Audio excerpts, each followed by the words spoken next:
আপনারা অলরেডি জানেন যে ১৬ তারিখে যে এনইআইআর সিস্টেমটা চালু হচ্ছে, যার প্রতিবাদে মানে যেটা সংস্কারের প্রতিবাদে আমরা অলরেডি দেশব্যাপী আমাদের আন্দোলন চালিয়ে যাচ্ছি। এবং গতদিন মানে গতকালকে আমরা বিটিআরসি ঘেরাও করছিলাম সারা বাংলাদেশ থেকে আমরা মোবাইল ব্যবসায়ীরা একত্রিত হয়ে, কিন্তু আমাদের যে কাঙ্ক্ষিত ফলাফল সেটা আমরা না পাওয়ায় আমরা আমাদের আন্দোলন অব্যাহত রেখেছি এবং আমাদের ব্যবসায়িক কার্যক্রম শাটডাউন রেখেছি। আগামীকালকে বিটিআরসির সাথে আমাদের নতুন করে বসার কথা আছে, মানে মিটিংয়ের কথা আছে। সেখানে যদি আমাদের পক্ষে বা আমাদের ন্যায্য দাবি যে আদায়ের জন্য আমরা আসলে মাঠে আছি সেটার পক্ষে যদি কোনো রায় আসে তবে আমরা আমাদের এই আন্দোলন বন্ধ রাখবো, নচেত আমরা আমাদের এই আন্দোলন আমরা চালিয়ে যাব। আমরা এক একজন এক এক রকম কথা বলছে, তো আমাদের যেটা ভাষ্য আর কি, আমরা 10 থেকে 15% ভ্যাট ট্যাক্স চাই। সেটা হচ্ছে নতুন ফোনের ক্ষেত্রে। বাংলাদেশে ইউজ ফোনের বিশাল একটা মার্কেট তৈরি হয়েছে, এটা হয়তো অনেকেই জানেন না, বা আমাদের যারা ঊর্ধ্বতন কর্তৃপক্ষ আছে বিশেষ করে বিটিআরসি এনবিআর তারা হয়তো বুঝেনি না যে ইউজ ফোনের বাজারটা বাংলাদেশে কত বড়। আপনি যদি কম্পিটিশনের চিন্তা করেন আমাদের আশপাশে যেসব কান্ট্রি আছে তাদের থেকেও কিন্তু বাংলাদেশের এই ইউজ ফোনের বাজারটা অনেক বড়। সো এটা ডিমান্ডেবল একটা বাজার, এবং ইউজ ফোনের ক্ষেত্রে ভ্যাটটা কিন্তু নতুন ফোনের সমান হওয়া যাবে না, এটাও আমাদের একটা দাবি। সেক্ষেত্রে আপনি এখানে 2 থেকে 5%-এর মতো একটা ট্যাক্স আমরা দাবি করছি আর কি, এরকম যেন করা হয়। ভাই নারায়ণগঞ্জ থেকে আসছি একটা মোবাইল নেওয়ার জন্য। আসলে এখন আইসা দেখি এখানে সব কিছু বন্ধ, মোবাইল কিনতে পারতেছি না। অনেক দিন ধরে প্রায় 2-3 মাস ধরে টাকা জমাই একটা মোবাইল নিব চিন্তা ভাবনা করলাম। এখন একটা গেমিং ফোন নিব, 50-60 হাজার টাকা জমাইছি। মানে এসে দেখি মোবাইল মার্কেট বন্ধ, মোবাইল কিনতে পারতেছি না। মন খারাপ করে বাসায় চলে যাচ্ছি, কী করবো আর। এখন দেখি নাকি আন্দোলন চলতেছে, গভর্নমেন্ট নাকি 57% ব্যাট দিব। 50,000 টাকা একটা ফোন কিনবো, এখানে যদি আমার 30-40 হাজার টাকা ব্যাটই চলে আসে তাহলে মোবাইলটা আমি কিনবো কেমনে? এখন আমি অফিসিয়াল ফোন যে নিবো, 50,000 টাকা একটা অফিসিয়াল ফোন, যেটা আমি আনঅফিসিয়াল 20-22 হাজার টাকা দিয়ে পাইতেছি, তাই 20-22 হাজার টাকার ফোন কোন দুঃখে 50,000 টাকা দিয়ে কিনবো?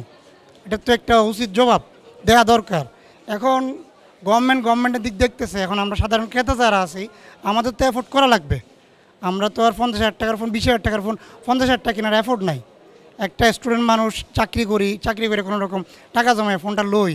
এখন এই ফোনটার দাম যদি এত বেশি হয় নিব কেমনে? আমরা সরকার গভর্নমেন্ট এনইআইআর যে সিস্টেমটা পরিচালনা করতে চাচ্ছে সেইটার জন্য আমাদের যে ব্যবসার যে সাময়িক যে আমরা যে ক্ষতির সম্মুখীন হচ্ছি, হ্যাঁ, এবং গভর্নমেন্টের যেই প্রস্তাব 57% ভ্যাট ট্যাক্স আমাদের উপর যেটা আরোপ করা হচ্ছে সেটার প্রতিবাদে আমরা গতকালকে আমরা বিটিআরসি ভবন আমরা ঘেরাও কর্মসূচি রেখেছি, এবং আমাদের যে কাঙ্ক্ষিত ফলাফলটা আসার কথা ছিল সেটা না আসার জন্য আমরা আমাদের গতকালকেও মার্কেট আমরা বন্ধ রেখেছি, সম্পূর্ণ মোবাইল মার্কেট আজকেও বন্ধ। এবং যতক্ষণ পর্যন্ত না আমাদের এক্সপেক্টেড রেজাল্টটা আসবে না ততক্ষণ পর্যন্ত আমরা আমাদের আন্দোলনটা চলমান অবস্থায় রাখবো। 57% যে ভ্যাট ট্যাক্স সেটা কি আসলে লজিক্যাল আমাদের জন্য, বা ইন্টারন্যাশনালি যতগুলো মার্কেট আছে যতগুলো দেশ আছে সেখানে কি এই হিউজ পরিমাণে 50% প্লাস যেই ট্যাক্সটা গভর্নমেন্ট যেটা আরোপ করতেছে সেটা কি আসলে কোনো দেশে কি আছে কি না? আমরা যদি যতগুলা দেশ আছে চিন্তা দেখি তাহলে ম্যাক্সিমাম 15 থেকে 20% পর্যন্ত আসে। আর আমাদের এখানে বাংলাদেশের মধ্যে হিউজ একটা মার্কেট হচ্ছে যে ইউজড ফোনের। হ্যাঁ, আমাদের ইয়াং জেনারেশন আপনি যদি চিন্তা করে দেখেন, আমি আমার কথা বলি, আমি নিজে একজন ইউজড ফোনের সেলার। হ্যাঁ, তো আমার এইজের এই অলমোস্ট 30+ এইজের যারা আছে বা 20 থেকে শুরু করে যারা আছে সবাই হচ্ছে যে ইউজডের হচ্ছে যে সেলার, সবাই এই বিজনেসটার সাথে কানেক্টেড আমরা। আর আমাদের একটা জিনিস হচ্ছে যে 57% যেটা বলতেছে তারা ওইটার পক্ষে না, আমরা প্রস্তাব করতেছি ইউজডের ক্ষেত্রে অনলি ম্যাক্সিমাম 2%।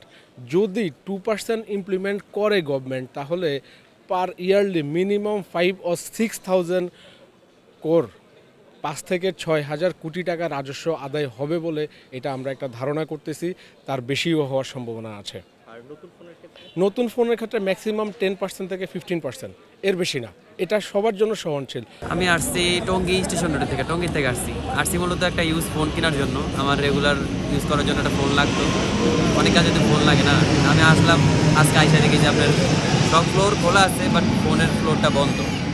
পরে আমি খোঁজখবর নিয়ে দেখলাম যে আপনার আন্দোলন করে নাকি যে আপনার যে ট্যাক্স বড়াইছে নাকি সরকার কত পার্সেন্ট, 57% ট্যাক্স নাকি বড়াইছে, এই জন্য আর কি ওরা বন্ধ রাখছে।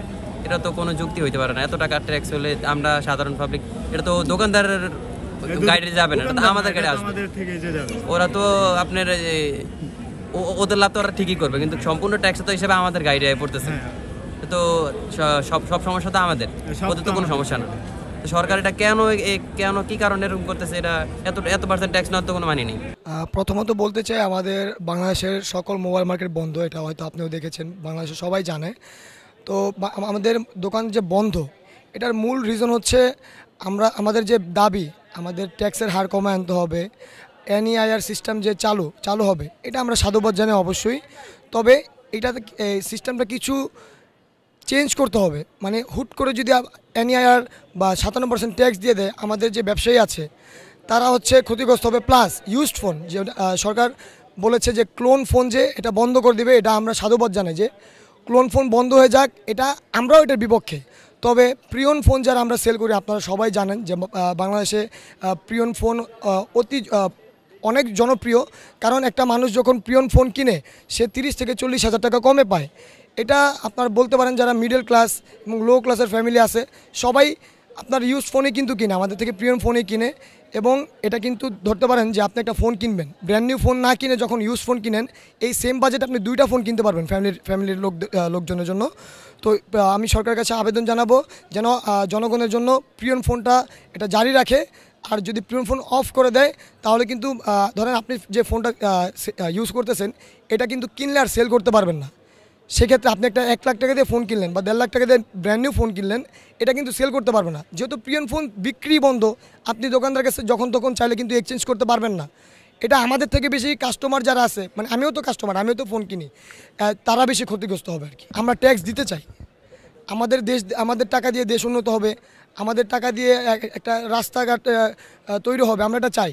তবে প্রথমত বলতে চাই, একটা ইউজড ফোন কিন্তু ব্র্যান্ড নিউ ফোন আপনার ট্যাক্স দিয়ে আসছে, এটাতে ট্যাক্স না দেওয়া উচিত। আবার উচিত কেন, যেহেতু বাহির থেকে ইম্পোর্ট করে আনবো, আমাদের ইম্পোর্ট করাটা, এটা ইম্পোর্ট যে আমাদের প্রোডাক্ট, এটা বৈধতা দিতে হবে প্রথমত। আর যেহেতু বাহির থেকে ইউজ ফোন আসতেছে আমাদের ইম্পোর্ট করে, সেক্ষেত্রে ট্যাক্স দিতে পারে 1% হোক 2% হোক। এটা আমাদের টোটাল মোবাইল বিজনেস কমিউনিটি যারা আছে, তারা বসে একটা ট্যাক্স নির্ধারণ করা হবে। হয়তো ওই রকমটা সরকার না মানতে পারে, তবে সহনশীল হয়, যেন সবার জন্য ভালো হয়, আমাদের ব্যবসায়ীদের জন্য, কাস্টমারদের জন্য যেন ভালো হয়, অতটুকু পার্সেন্টেজ দিলে হবে। সর্বোচ্চ এটা হতে পারে 3%। আমি নোয়াখালী থেকে আসছি। আমি আসছিলাম যমুনাতে একটা ইউজড ফোন কেনার জন্য, কিন্তু এসে দেখি এখানে মোবাইল মার্কেট দোকান বন্ধ। তো আমরা সাধারণ পাবলিক কম বাজেটের ভিতরেই আসি একটা ইউজড ফোন কেনার জন্য 15-20 হাজার টাকার ভিতরে, কিন্তু জানি না সরকার কি পদক্ষেপ নিচ্ছে এটার জন্য। সরকারের উচিত ব্যবসায়ী ভাইদের যে দাবি দেওয়া আছে, এটা অতি শীঘ্রই এটা ভূমিকা পালন করা সরকারের উচিত আমার মতে। কারণ আমরা সাধারণ পাবলিক যারা আছি, সর্বোচ্চ 15 থেকে 20 বা 25 এর উপরে ওঠার মতন আমাদের ওই রকমের অ্যাবিলিটি নাই। তো সেক্ষেত্রে আমার একটাই দাবি সাধারণ পাবলিকের পক্ষ থেকে, যে সরকারের উচিত এই ব্যবসায়ী ভাইদের যে দাবি দেওয়া আছে, এটা অতি শীঘ্রই এটার ভূমিকা পালন করা।